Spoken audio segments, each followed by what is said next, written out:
नमस्कार बंधुगण।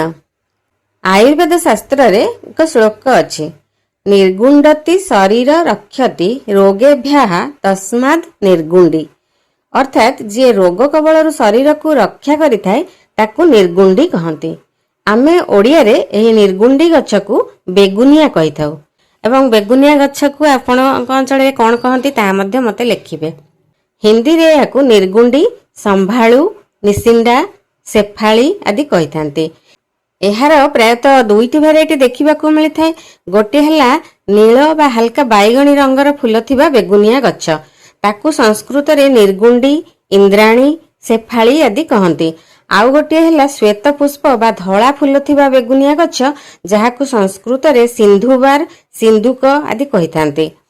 इंग्लिश रे एही बेगुनिया गछ को 5 leaved chest tree, Chinese chest tree, horse shoe vitex आदि कहंते। एहार बोटानिकल नेम हैला भाइटेक्स निगुंडो लिन, फैमिली हैला भर्बेनासी। आज आमे सेही सर्वरोगहारी गछ बेगुनिया बा निर्गुंडी विषय किछि जानिबा। एही गछटी को प्राय अधिकांश लोक चिन्हि थांती। आउ एहा गाँ गहली रे प्राय मनकु मन बहुत परिमाण रे उठी थाए।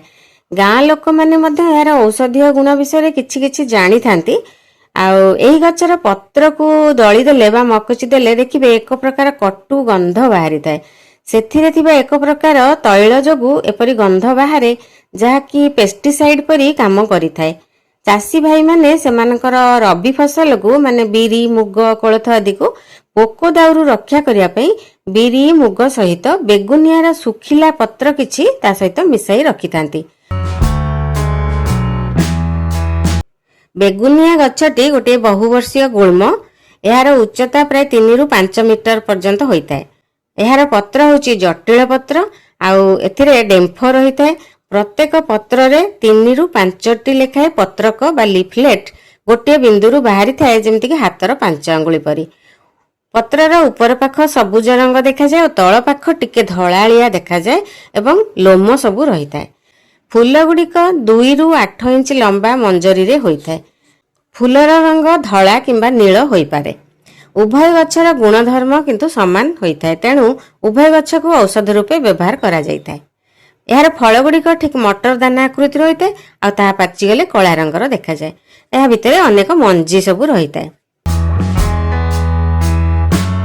आयुर्वेद शास्त्र रे एहार अनेक औषधीय गुण थिबार वर्णना रहिछि। आयुर्वेद शास्त्र रे जहा सबु गुण थिबार वर्णना करा जाइछि, आधुनिक गवेषणारु मध्य ताहा प्रमाणित होई सारिछि। एहार रस कटु, तिक्त और कषाय मिशा होइथाए। एहा उष्ण बीर्य बा शरीर को उष्णता प्रदान करिथाए।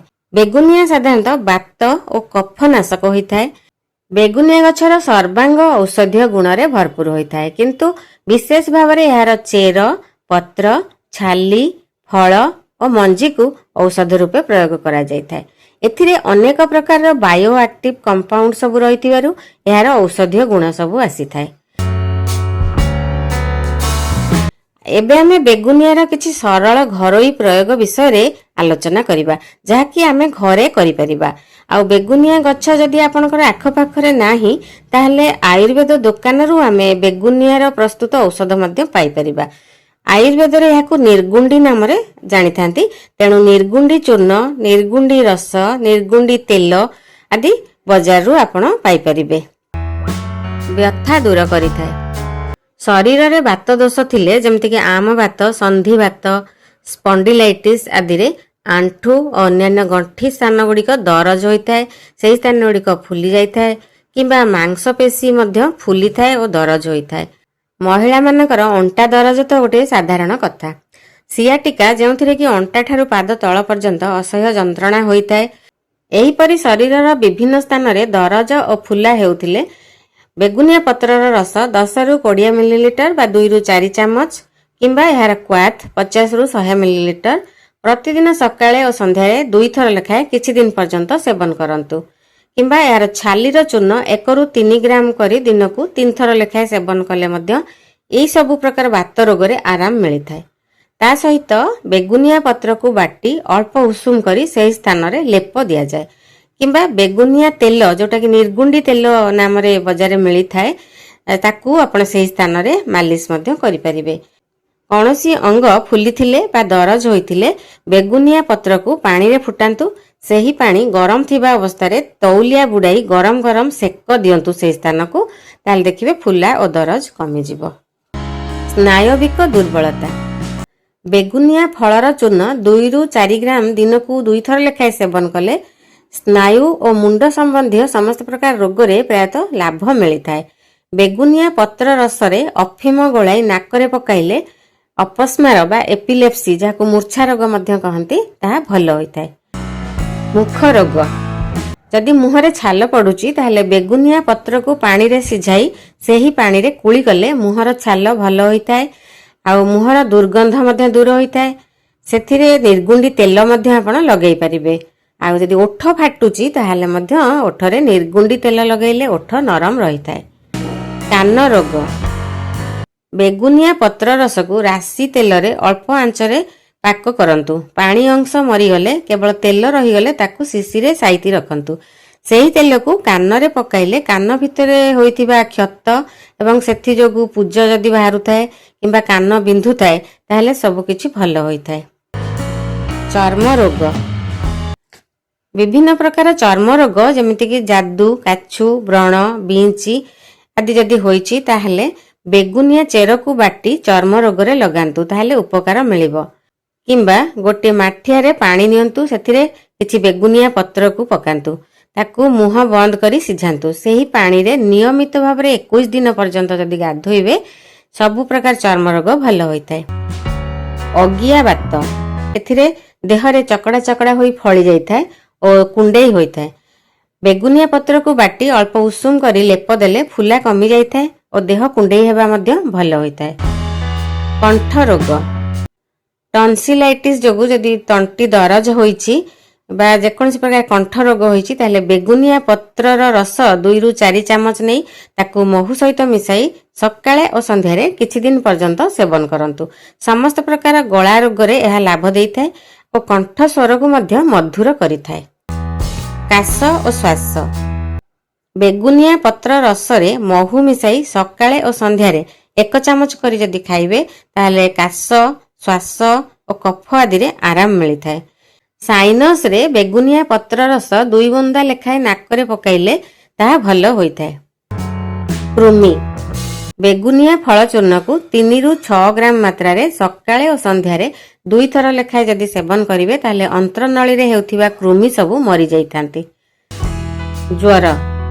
ବେଗୁନିଆ ପତ୍ର ରସ, ପିପଳି ଚୂର୍ଣ୍ଣ ଓ ମହୁ ମିଶାଇ ସେବନ କଲେ ସମସ୍ତ ପ୍ରକାର ଜ୍ୱର ଭଲ ହୋଇଥାଏ। ବେଗୁନିଆ ପତ୍ର ଓ ଛାଲିର ରସ 2 ଭାଗ ନିଅନ୍ତୁ, ତା ସହିତ 1 ଭାଗ ସୋରିଷ ତେଲ ମିଶାଇ ପାକ କରନ୍ତୁ। ସେହି ତେଲକୁ ଦେହରେ ଲଗାଇ ଗାଧୋଇଲେ ମ୍ୟାଲେରିଆ ଜ୍ୱର ମଧ୍ୟ ହୁଏ ନାହିଁ। ମାସିକ ଧର୍ମ ଠିକ ନହେଲେ।